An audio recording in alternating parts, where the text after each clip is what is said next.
हमने first lesson environment start किया था और उसके अंदर हम जितना स्टडी कर चुके हैं एक बार रिवाइज करते हैं।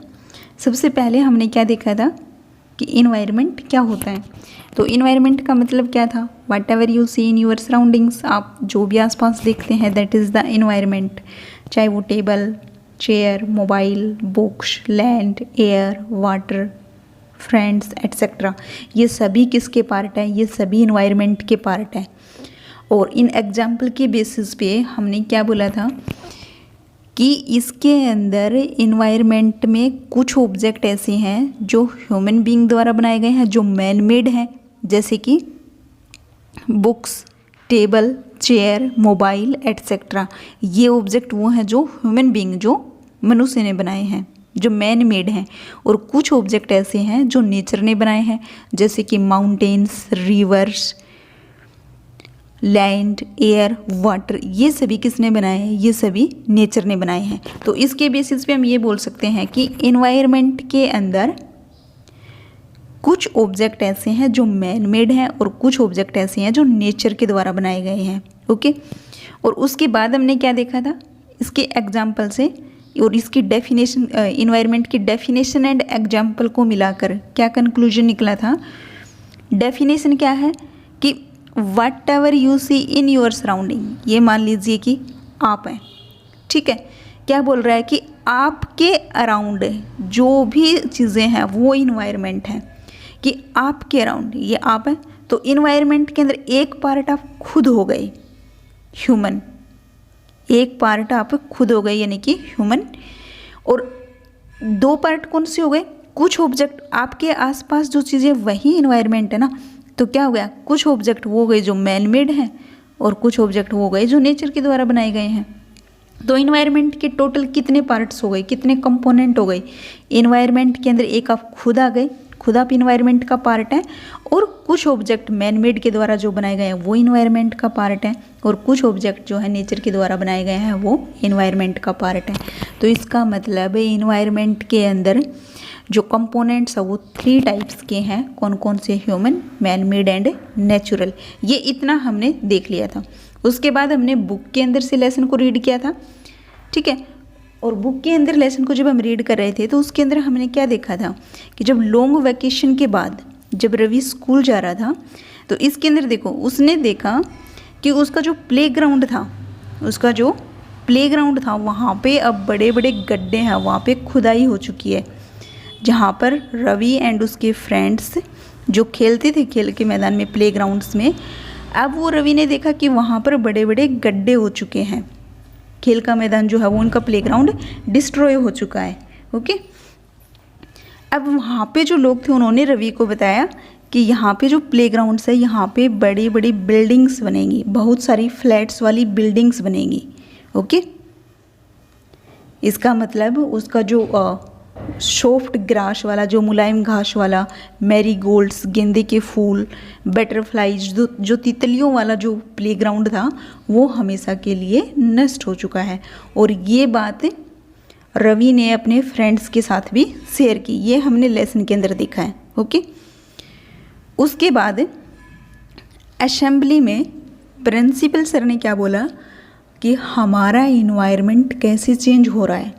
उन्होंने क्या बोला कि हमारा इन्वायरमेंट कैसे चेंज हो रहा है, हमारा इन्वायरमेंट बदल रहा है। ओके, तो इसी बात पे रवि ने क्लास में जाके टीचर से पूछा कि व्हाट इज़ इन्वायरमेंट, इन्वायरमेंट क्या होता है। तब टीचर ने क्या रिप्लाई किया, whatever you see in your surroundings, जो भी अपने आसपास देखते हैं वही इन्वायरमेंट है। यहाँ तक हम बुक के अंदर से रीड कर चुके थे। ओके, ये वाला। In the class Ravi asked his teacher, Ravi ने टीचर से पूछा क्लास में कि what is environment, whatever you see in your surrounding said the teacher. Okay, यहाँ तक हमने देख लिया था। तो जब टीचर ने ये बोला ना कि जो भी आप अपने आसपास देखते हो वही इन्वायरमेंट है, तब रवि कहने लगा, रवि थॉट लाउड, तब रवि कहने लगा दैट मीन्स, इसका मतलब है कि the school buildings, tables, chairs in the classroom, even that open field, the road, the garbage, my friends, all are parts of our environment. जब टीचर ने ये बोला ना कि जो भी आप अपने आसपास देखते हो वही इन्वायरमेंट है, तब रवि ने बोला कि इसका मतलब फिर ये है कि ये जो स्कूल बिल्डिंग है, टेबल है, क्लास में रखी चेयर्स हैं, यहाँ तक कि खुला खेत है, रोड है, कचरा है, मेरे दोस्त हैं, ये सभी इन्वायरमेंट के पार्ट हैं। इसका मतलब तब टीचर ने बोला, said the teacher, yes, teacher ने क्या कहा, yes, this all are the parts of a environment, but, लेकिन टीचर ने बोला कि ये सही है कि ये सभी इन्वायरमेंट के पार्ट है, जो भी आप एग्जाम्पल दे रहे हैं, स्कूल बिल्डिंग, टेबल, चेयर, सब कुछ ये क्या है, ये इन्वायरमेंट का पार्ट है, लेकिन, बट वेट, लेकिन जरा रुको, इसके अंदर कुछ ऑब्जेक्ट ऐसे हैं जो क्रिएटेड बाय नेचर हैं, जो नेचर ने बनाए हैं। इन्वायरमेंट के अंदर कुछ ऑब्जेक्ट ऐसे हैं जो created by nature, some objects are created by nature, for example mountains, rivers, tree, animals.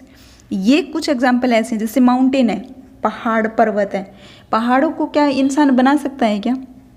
क्या ह्यूमन बीइंग पहाड़ों को बना सकता है क्या? नदियों को बना सकता है क्या? ट्रीज़ को बना सकता है क्या? एनिमल्स को बना सकता है? नहीं बना सकता है ना। ये सब किसने बनाए हैं? ये सब नेचर ने बनाए हैं। Okay, others are made by people, जबकि कुछ दूसरे जो ऑब्जेक्ट है वो ऐसे हैं जो पीपल के द्वारा बनाए गए हैं, जो मैन मेड हैं। ओके, जो ह्यूमन बीइंग ने बनाए हैं। फॉर एग्जाम्पल जैसे कि roads, cars, clothes, books. Road कौन बनाता है? इंसान बनाता है। कार कौन बनाता है? इंसान बनाता है। तो ये एग्जाम्पल ऐसे हैं जो पीपल के द्वारा बनाए गए हैं। ओके, यहाँ तक समझ में आ गया? यहाँ तक इन्वायरमेंट की डेफिनेशन दी है और इन्वायरमेंट के एग्जाम्पल, और इन्वायरमेंट के एग्जाम्पल को क्लासीफाई किया है कि कुछ ऑब्जेक्ट मैन मेड हैं एंड कुछ ऑब्जेक्ट नेचर के द्वारा बनाए गए हैं, क्रिएटेड बाय नेचर। ओके, अब इसके आगे, now work in pairs.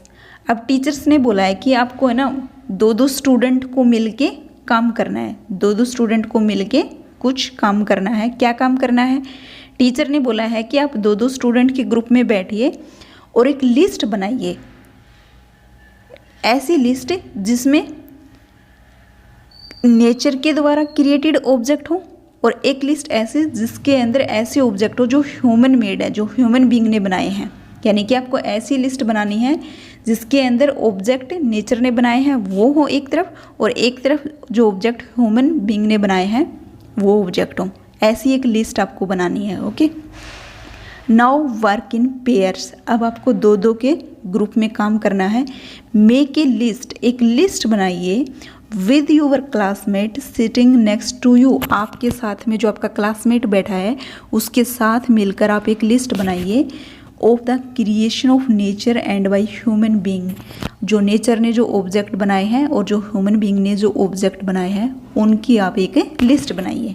Okay, तो ये जो सभी स्टूडेंट हैं इस लिस्ट को बनाने के लिए बहुत ज़्यादा एक्साइटेड हैं। ओके, इन स्टूडेंट्स का नाम क्या क्या है देखो नीचे दे रखा है, Ravi, Pramjeet, Jessie, Mustafa, Asha were all excited about making the list. ये सभी बच्चे लिस्ट बनाने के लिए बहुत ज़्यादा एक्साइटेड थे। ओके, अब यहाँ पे देखना, why is our environment changing asked Iqbal. इनमें से, इन स्टूडेंट्स में से जो इकबाल है उसने पूछा why is our environment changing, हमारा एनवायरमेंट क्यों बदल रहा है। अब आप एक चीज़ इसको रिकॉल करने की, रिमाइंड करने की कोशिश कीजिए। हमने यहाँ पे देखा था, इसमें असेंबली के टाइम प्रिंसिपल सर ने बोला था कि see how our environment is changing, कि हमारा इन्वायरमेंट कैसे बदल रहा है। इसके बेसिस पे रवि ने क्लास में जाके पूछा था कि इन्वायरमेंट क्या होता है, और जो नेक्स्ट स्टूडेंट है इकबाल, उसने क्लास में जाके पूछा है कि why is our environment changing, कि इन्वायरमेंट बदल क्यों रहा है। पहले पूछा गया व्हाट इज़ इन्वायरमेंट और उसके बाद बोला गया why is our environment changing, क्योंकि प्रिंसिपल सर ने यही बोला था ना कि हमारा इन्वायरमेंट बदल रहा है। तो अब इकबाल बोल रहा है कि इन्वायरमेंट क्यों बदल रहा है, क्या रीज़न है उसका बदलने का। ओके, तो अब ये जो है ना, ये यहाँ से why is our environment changing, हमारा इन्वायरमेंट क्यों बदल रहा है, यहाँ से हम नेक्स्ट लेक्चर के अंदर करेंगे। पहले हम इस टॉपिक को समझेंगे कि इन्वायरमेंट क्यों बदलता है, उसके बाद हम लेसन में से रीड करेंगे, ठीक है। और ये वाला चार्ट मैंने आपको कल समझाया था, यहाँ पे जो बुक के अंदर दे रखा है, कंपोनेंट्स ऑफ इन्वायरमेंट, ये वाला ह्यूमन मेड इतना, ओके। इसको भी हम नेक्स्ट लेक्चर में करेंगे, ओके। तो अभी आपको यहाँ तक लेसन को रीड करके देखना है, ओके।